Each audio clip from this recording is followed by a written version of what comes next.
Assalamualaikum warahmatullahi wabarakatuh. Bismillah, alhamdulillah, wassalatu wassalamu ala rasulillah wa ala alihi wa sahbihi wa mawalah. Teman-teman sekalian, dalam kesempatan ini saya mencoba untuk memahami dan mempelajari tentang konsep takdir Allah dan hakikat perbuatan manusia. Awalnya saya mencoba bertanya kepada seseorang tentang konsep takdir dalam Islam, dan ia menjawab seperti ini. Konsep takdir dalam ajaran Islam merujuk pada keyakinan bahwa Allah Subhanahu wa taala telah menentukan segala sesuatu yang akan terjadi di dunia ini, termasuk nasib dan kehidupan manusia. Takdir adalah salah satu dari 6 rukun iman dalam Islam. Dalam Islam, takdir diyakini sebagai pengetahuan Allah yang mutlak, bahwasanya Allah Subhanahu wa taala mengetahui segala sesuatu yang telah terjadi, sedang terjadi dan akan terjadi. Kemudian, ketetapan Allah itu pasti. Allah Subhanahu wa taala telah menentukan segala sesuatu yang akan terjadi dan tidak ada yang dapat mengubah ketetapannya itu. Dari hal tersebut, kemudian saya sering dihadapkan pada beberapa pertanyaan tentang takdir Allah dan hakikat perbuatan manusia. Begitupun dengan orang-orang awam pada umumnya, sehingga sering timbul beberapa pertanyaan seperti ini. Misalnya, jika Allah telah menentukan takdir manusia dari sejak lahir sampai mati, termasuk tempat terakhirnya di surga atau di neraka, untuk apa kita beramal? Kan segalanya sudah ditentukan oleh Allah. Kemudian timbul lagi pertanyaan seperti ini.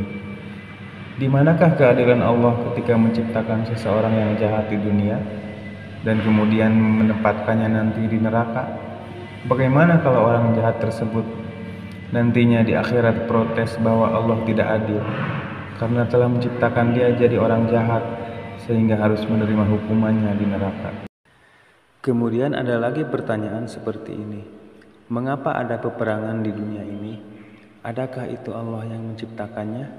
Sementara perang itu sama sekali tidaklah menimbulkan kebaikan bagi umat manusia.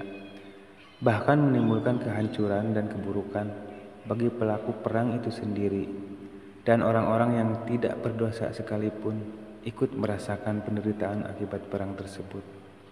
Sedangkan sifat Allah itu maha baik dan mencintai kebaikan. Kedua pertanyaan di atas sangat sulit untuk dijawab oleh akal manusia, apalagi seperti saya yang sangat terbatas dalam hal keilmuan. Semua itu hanya bisa dijawab dengan wahyu dan iman. Bahkan dahulu ketika masih remaja, saya punya cerita dengan seseorang teman yang hobinya mabuk-mabukan, judi, main perempuan, dan maksiat lainnya. Namun di balik kebiasaan buruknya tersebut, dia masih suka ikut-ikut pengajian walaupun tidak rutin. Ketika suatu hari kita lagi asik ngobrol bersama teman-teman yang lain, tiba-tiba obrolan kita sampai ke masalah takdir. Dan si teman saya yang error itu ngambek gara-gara disuruh berhenti mabuk. Kurang lebih ngomongnya seperti ini. Bodoh amat orang mau bilang kelakuan gue seperti apa, karena gue udah ditakdirkan begini sama Tuhan.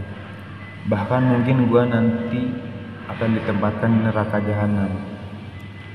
Mungkin dia ingat hasil pengajian yang mengutip omongan kiai yang membahas masalah qada dan qadar. Waktu itu teman-teman yang lain pada diam, tapi saya coba untuk ngomong dan memberikan sebuah pertanyaan kepadanya.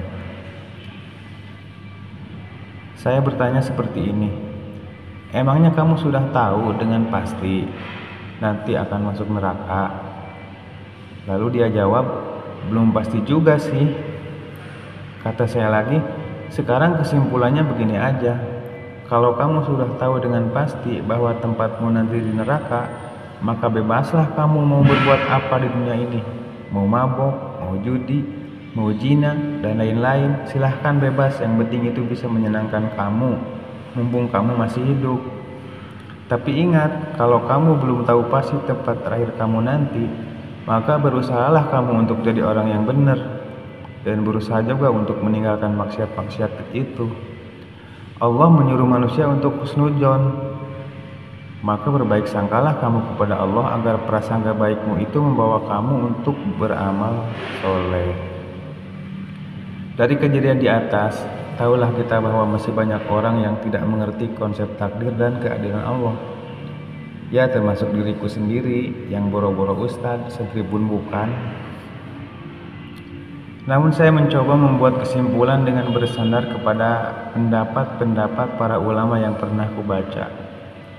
Mudah-mudahan kesimpulan itu sedikitnya bisa membantu menjelaskan kepada sebagian orang yang belum mengerti. Jadi kesimpulannya begini. Manusia diberikan akal sehingga dia dapat menciptakan perbuatan sendiri, baik itu perbuatan yang baik maupun yang buruk. Namun terjadinya perbuatan itu adalah atas kehendak Allah, dan telah Allah ketahui jauh sebelum manusia itu diciptakan, dan telah Allah tuliskan jauh sebelum manusia itu dilahirkan. Dasar pemikirannya disebutkan dalam suatu keterangan bahwa 50.000 tahun sebelum alam semesta ini diciptakan, Allah telah menciptakan Al-Qalam untuk menulis tentang seluruh kejadian alam semesta sampai hari kiamat. Termasuk telah dituliskannya amal perbuatan manusia, dan tulisan tentang amal manusia itu bisa disebut ketetapan Allah atau takdir. Ketetapan di sini bukan berarti Allah telah memaksa manusia untuk berbuat, tetapi itu semata-mata karena Allah telah mengetahui segala sesuatu tentang amal perbuatan seseorang. Allah telah mengetahui perbuatan seorang manusia dan telah menuliskan semuanya jauh sebelum manusia itu lahir ke dunia. Lebih jelasnya begini, Allah Subhanahu wa Ta'ala telah mengetahui takdir seorang manusia dari mulai awal sampai akhirnya, meliputi lahirnya, jodohnya, amal perbuatannya, wafatnya, sampai tempat terakhirnya di surga atau di neraka. Dan Allah telah menuliskannya di Lauhul Mahfuz. Yang tertulis di Lauhul Mahfuz itu disebut ketetapan Allah dan akan berlaku bagi manusia itu. Allah membuat ketetapan tersebut bukan berarti memaksa manusia untuk berbuat sesuai ketetapan Allah, karena manusia telah diberikan akal agar bisa memilih perbuatannya. Allah telah mengutus Rasul dan menurunkan wahyu sebagai petunjuk. Oleh sebab itu Allah tidaklah berbuat zalim kepada makhluknya. Allah tetaplah Maha Adil. Jadi intinya kita sebagai manusia wajib meyakini bahwa ilmu Allah itu maha luas dan tak terbatas. Apapun yang Allah Subhanahu wa Ta'ala ciptakan telah Dia ketahui dari awal hingga akhirnya.